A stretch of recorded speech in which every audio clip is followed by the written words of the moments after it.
si je te disais qu'un simple acte peut te protéger des maladies, te purifier et t'ouvrir les portes du paradis? La sadaka, ce geste simple mais aux récompenses infinies. Découvre ces 10 bienfaits incroyables. La sadaka peut guérir et prévenir la mauvaise mort. Le prophète a dit, soignez vos malades avec l'aumône. 2. La sadaka éloigne les calamités.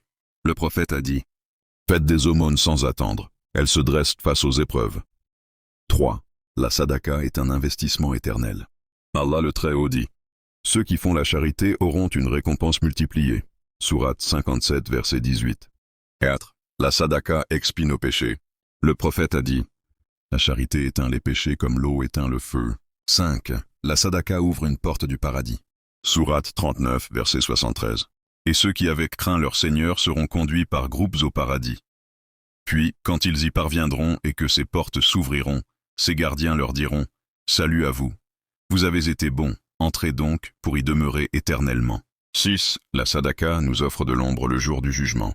Le prophète a dit, le croyant sera à l'ombre de son aumône le jour de la résurrection. Rapporté par Tirmidhi. 7. La sadaka purifie al-nafs.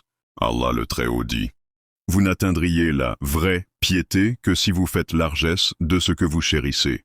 Tout ce dont vous faites largesse, Allah le sait certainement bien. 8.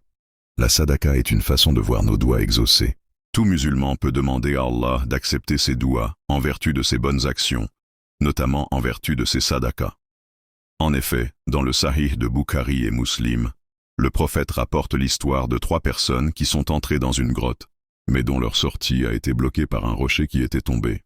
Ils ont ainsi demandé à Allah de les sauver en vertu de leurs bonnes actions. 9. La sadaka crée un équilibre et des avantages pour toute la société. Le prophète a dit, un sourire fait à ton frère est une aumône.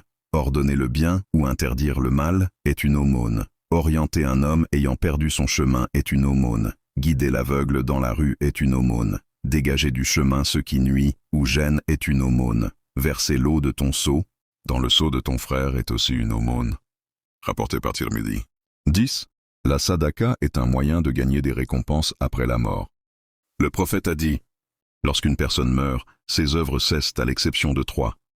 Une aumône dont le profit demeure, une science utile aux hommes, ou un enfant vertueux qui invoque Allah en sa faveur. Rapporté par Muslim. Le prophète a dit aussi que les gens seront rassemblés le jour du jugement dernier, affligés d'une faim et d'une soif comme ils n'en ont jamais connu de semblable. Ils seront nus et fatigués comme ils ne l'ont jamais été. Celui qui nourrit pour satisfaire Allah, Allah le nourrira. Celui qui donne à boire pour satisfaire Allah, Allah lui donnera à boire. Celui qui fait don des habits pour satisfaire Allah, Allah l'habillera. Celui qui fait le bien pour satisfaire Allah, Allah lui suffira.